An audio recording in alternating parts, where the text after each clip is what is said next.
Welcome to the Dairy News and Views podcast, a production of the Iowa State University Extension and Outreach Dairy Team. Our podcast covers current educational, research, and industry tools available for your operation to manage healthy cows and calves while producing the highest quality dairy products. Thanks for joining us today on the Dairy News and Views from the ISU Dairy Team. I'm Fred Hall, Northwest Iowa Dairy Field Specialist, and I'm here today with my colleague, Jen Bentley, who's the Northeast Iowa Dairy Field Specialist, as we discuss today's topic of controlling nuisance birds on dairies. Welcome back to the podcast, Jen. Thanks, Fred. And I think we got a good topic here today. That's always a $1 million question on farms, right? Looking for ways to get rid of those nuisance birds. So glad to have on the podcast today a wildlife specialist with the USDA Wildlife Services, Ernie Colboth, as he's going to discuss some of those ways that we can maybe look at controlling those nuisance birds populations on dairies and talk about some of those disease issues, as well as the economic losses that can come from these nuisance birds. So welcome to our podcast, Ernie. And if you wouldn't mind giving us a little bit of background about yourself, that'd be great. Yeah, thank you. And I'm glad to talk about this subject that me as a USDA wildlife biologist here in the state of Iowa, we've been dealing with for many years as I've been here, which is pushing 17 years in the state of Iowa. I started my career down in Missouri, got a degree in agricultural and natural resources. I grew up on a hog farm. We raised a few cattle also. Kind of wanted to get into the wildlife field and like a lot of folks was looking at, growing up in Missouri, was looking at Missouri Department of Conservation and worked with them for a little bit. But then as I got into in the school, was able to run across a few folks that with USDA Wildlife Services and found that was going to be a good fit. So got a degree in agriculture and natural resources and took some wildlife classes at the University of Missouri, and then got hired on fairly quickly. I did a couple of summer programs with USDA doing some disease surveillance. So I did that a couple of summers, and as soon as I graduated college, I was able to get on board and worked with Wildlife Services and worked at Whiteman Air Base down in Missouri, and then worked in our Columbia, Missouri state office there, and Missouri and Iowa are together. We've got one state director. And so when the opportunity came in 2004 to move to Iowa, I took that opportunity and have been in Iowa with USDA Wildlife Services ever since the winter of 2004. Well, it's great to have you here in Iowa, and it sounds like you have a really broad scope of wildlife services. And, we'll get into talking about the bird control as our topic here today, but what other areas of USDA Wildlife Services do they help with across the United States? Can you give some examples of that? My role, and we have a lot of individuals throughout the U.S. that work with airports. And the biggest remind would be is when it comes to airports, when folks remember the miracle on the Hudson when the aircraft went down in the Hudson River due to ingesting, Canada geese inside the engine. So there's several of us with USDA Wildlife Services that work at airports to try to prevent that scenario happening at airports. And that's part of my role here in Iowa, working with the airport in the state, to help prevent those kind of scenarios of birds being ingested into engines and or just the damage that bird strikes can cause aircraft. It might not necessarily be a major issue, but they can still cause damage. And so we try to help prevent that. So when it comes to wildlife, we do a lot of disease surveillance stuff throughout the U.S. When you're thinking of rabies and avian influenza and some of the common things that you hear out there, chronic wasting disease.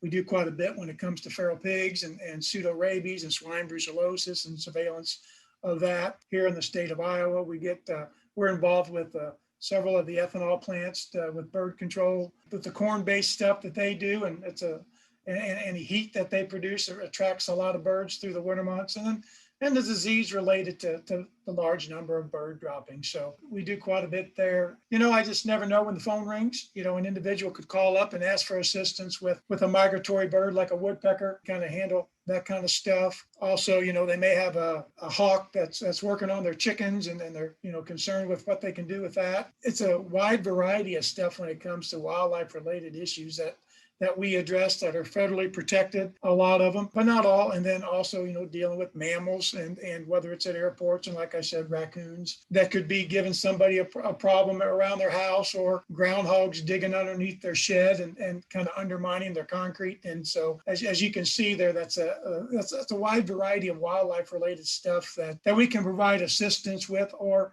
possibly, do the direct control option. So that's not completely everything, but that's in a nutshell.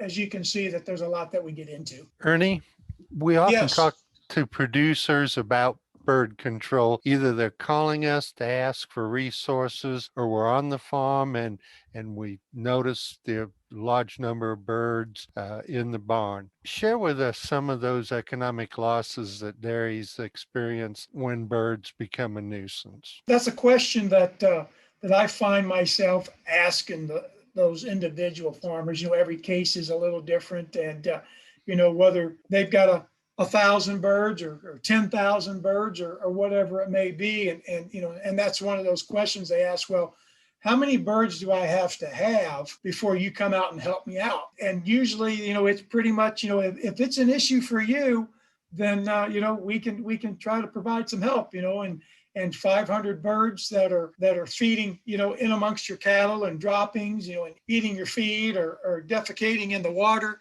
If that's an issue for you, and you want us to work with you, we'll try to do our best to help out. So, and that's generally the how that conversation gets started. I try to ask, so, what kind of damage are you getting? And, how much does it cost to be able to kind of justify why we're doing the control activities?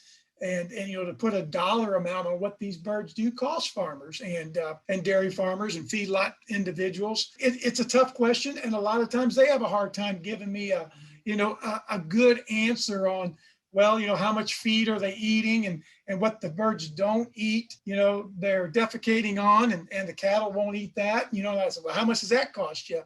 I've had a few individuals that, they've lost a cow or two, and the veterinarian that says, man, it's a good chance it probably could have been cost to, they've got a large bird population, they've got a lot of droppings, and the birds are bathing and defecating in the water, and the cattle are drinking that, and that's the conversation of, well, how much does is that cow worth? A lot of the times it's not a hard answer of this is the dollar amount, but a lot of times there's, they sit back and they think, man, it can be thousands of dollars. Is it 3,000 or 4,000, or is it 8,000 or 9,000? A lot of times they're kind of scratching their head and they think about it, and usually it's in the thousands of dollars time they figure up if they've got these birds, 5,000 or 10,000 birds, whatever it may be, and they've been there for weeks or possibly months, especially if they're like, man, I've had these birds for years.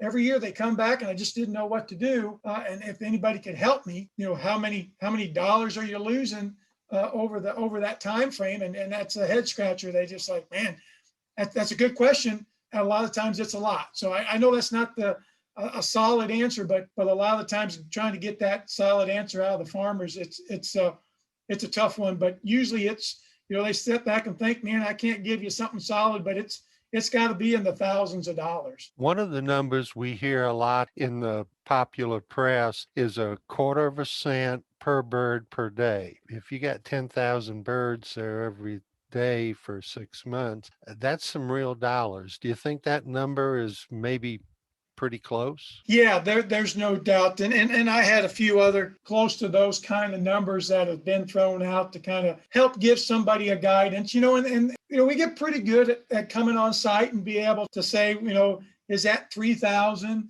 or is that 8,000 birds or, 10,000? And they have a few thousand birds, 3,000 to 5,000, to be able to kind of put that, dollars in. We estimate this many birds. And like I said, we get a pretty good idea when we get on site to see that population and be able to kind of put those numbers in and get a rough idea. It could be costing if if they're eating that much and, and then you throw in, like I said, what they don't eat, if they're defecating on and the guy's like, that's just waste to cows. The cows won't eat that. And, and that's lost too. Yeah, it sounds like that could add up pretty quickly. And, you mentioned the birds defecating on the feed and getting into the water. And obviously those cows can't sort out everything. So they're going to ingest some of that. And that's going to affect the dairy cattle. Do you have any research on what that does to milk production or the types of diseases that they can carry that would transmit to our dairy cattle? And I know the guys say, and when you show up and it doesn't look like, a large number of birds are causing necessarily a lot of stress to the cattle. The cows are still doing what they do and feed and eat and loaf around. And the birds are, a lot of the times, it's something to see, especially when you're dealing with jerseys that are, generally brown and they've got a lot of white on their backs where the bird droppings are, in the same way with the Holsteins, with anything that's black and that they're almost white on their backs with all the bird droppings. There's no doubt that there's got to be a little bit of an issue, but that is another one of those questions when we're talking about loss. And I ask a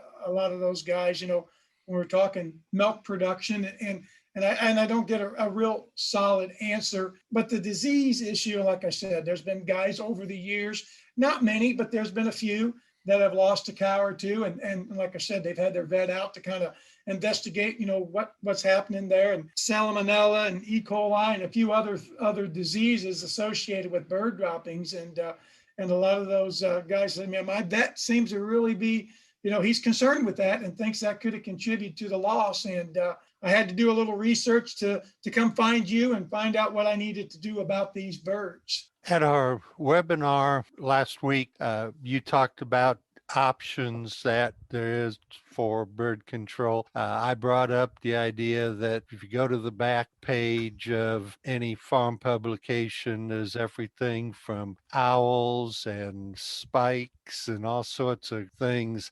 Walk us through what works and what doesn't. And like I said, a lot of those dairy and feedlot producers, they show up on site and they talk about, man, dealing with these birds for years. And I just didn't know that USDA could provide some type of a service. Word of mouth seems to be how a lot of individuals, when they call us, or, my neighbor down the road, or went to some type of county meeting or whatever, and somebody was talking about you, and I get into, they're talking about, well, whenever I get some free time, I go out and use the shotgun and do some lethal control activities, and I get a few and harass them, but they keep coming back, so yeah, you kind of feel like you're doing a little something whenever you're doing the lethal control with the shotgun harassing, but you got a lot more to do than just that. And so they end up finding they got grandkids or the kids out there with the pellet gun doing a little bit of control, but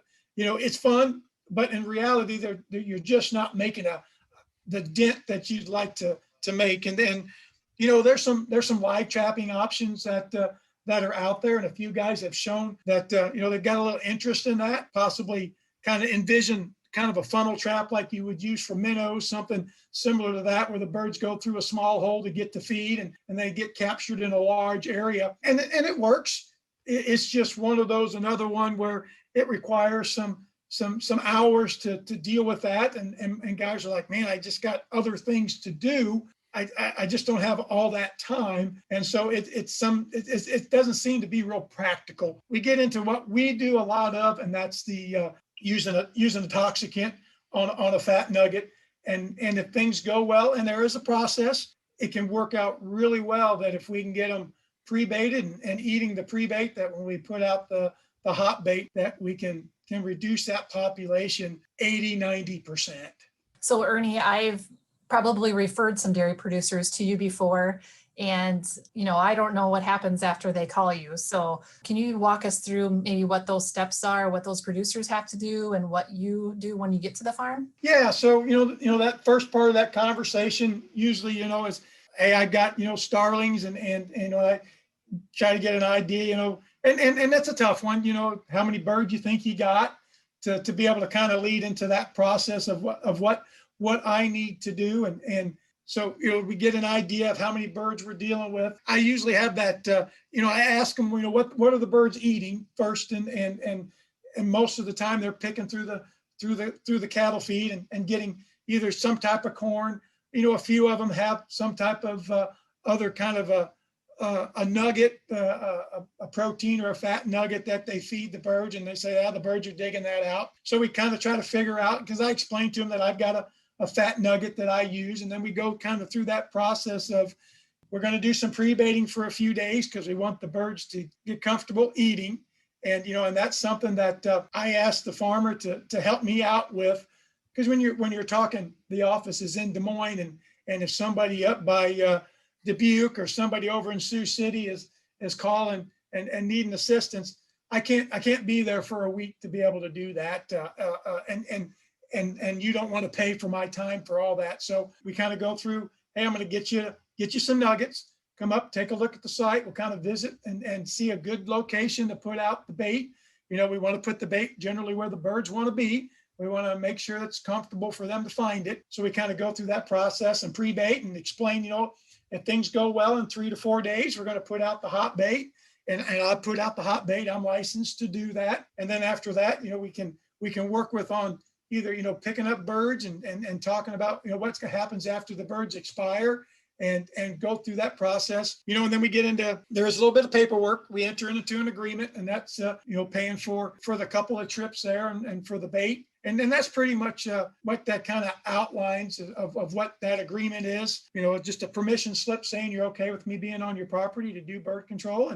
And then an agreement that outlines, we're going to do this service for this dollar amount and for this date range, get a signature there. And then we get that process going to do the pre-bait and do the hot bait. And like I said, I usually make a couple of visits to the farm and try to be as productive as we can, knowing that I'm going to rely on those guys or gals to be able to help me out so that I don't have to be there on site for several days in a row. A lot of times, I'll get out with a shotgun and plunk away, and I can see that big dark mass go over to the neighbor's feedlot. But to the south of me, I've got a neighbor who never has a bird problem. What causes some building or sites to be prone to that, or is it just the whim of the birds? Yeah, and that's another one of those questions that when we're talking about putting out the bait and visiting with the individuals when I show up for the initial visit to bring the nuggets and stuff is, and we talk about putting out hot bait, when's the best time? And some guys will swear the birds, they won't show up till 2 p.m. In the wintertime, it's usually dark by, 5:30. And they say, they're here for 2 or 3 hours feeding really heavy, or 3 or 4 hours, and then they're gone. And more than likely, we'll find that they're just down at the neighbors, and they just, for whatever reason, they're comfortable spending the night. He may have less activity and roosting in the neighbor's barn. The gal say, hey, the birds, they roost here at night and they spend all day. And those are the individuals that really have quite a bit of an issue with the droppings and stuff when the birds are just there almost all the time. But I've had a few incidences where they've roosted in the neighboring town, had a pretty good grove of trees, and they've roosted there for whatever reason. They've preferred, it's a nice quiet spot. They've just been accustomed to roosting in those trees, and they'll go to those places. And like I had mentioned about the ethanol plants, a lot of the times those ethanol plants, they don't have issues as much through the daytime, but they'll have issues at nighttime because of all the heating off of the pipe work that they have there. And so we've worked kind of both with ethanol plants to help them out.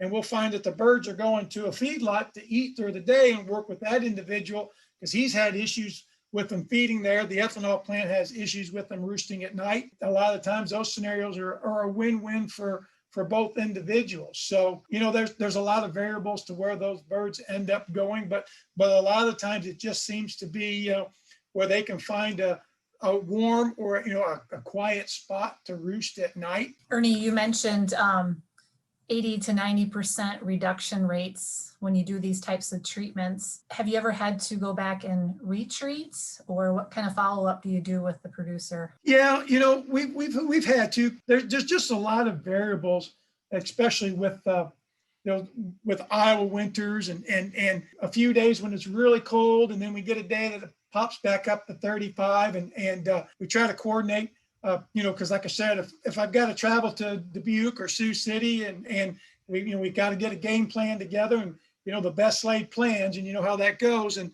if the weather changes on us, and we put out the hot bait, and for whatever reason, if we're taking your hard-earned money, I tell folks, we're going to try to do our very best. And if I have to come back and give it a week or two and do the process again, we're going to do our very best to make sure that we want to be successful for you and for that individual farmer and feedlot operator. We want to be successful, and so. Yes, we definitely try to make a point to follow up and make sure that we can do everything that we can. Sometimes we run out of time. We get a warm spell at the end of February and into March, and then it's hey, I'll do my best. More than likely, you're going to have birds next year. Give me a call, and we'll try to work it out and make sure that you're satisfied. You've mentioned that there is a cost to the program. Can you kind of outline what the cost is? So, and a lot of times what we'll do is to try to keep that cost, down. It's a $500 minimum, and honestly, that's one of those first questions whenever I mention, we got to charge a little bit to cover us. Well, how much is that? And so the variables that go into is, if you've got a lot of birds and it requires a little more of the control work, that costs a little bit more. The distance for me to travel, that's figured in. So there's not a set dollar amount. And a lot of the times, if I can get 4 or 5 individuals together in an area that I can make a trip to multiple individuals there, that I can reduce, because if I'm there all day and I'm helping out 4 or 5 instead of just 2, I can split my 8 or 10 hour trip amongst 4 or 5 individuals compared to 2. So we do have a minimum of $500, and then up from there. But I try to do my best to keep it close to that. And like I said, a few variables that go into that, and so we try to get that figured out, and we come to that agreement before we proceed any further, that the individual is comfortable with the dollar amount that we come up with.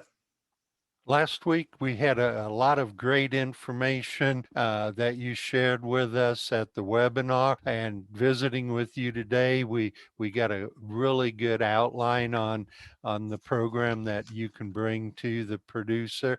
We'll include your contact information with the podcast notes, and then we'll reference the webinar that people can go to and listen to the program if they want more in-depth information. Any last comments or thoughts you'd like to add? Doing the starling control, and we get into, and we didn't cover a whole lot about pigeons, and we have some options for pigeons, so I throw that out there. But really 10 individuals call the office with bird control issues. It's 9 of them are dealing with starlings through the winter month, and some years it's 25 or 35 farmers that have reached out to me, and some years with them, if we get a mild winter, it's only 8 or 10. But we try to, when it's 25 or 30 individuals, it makes it a little bit difficult to try to time everything out. So if I'm busy, I try to do my best and try to get everybody in a timely manner, and try to,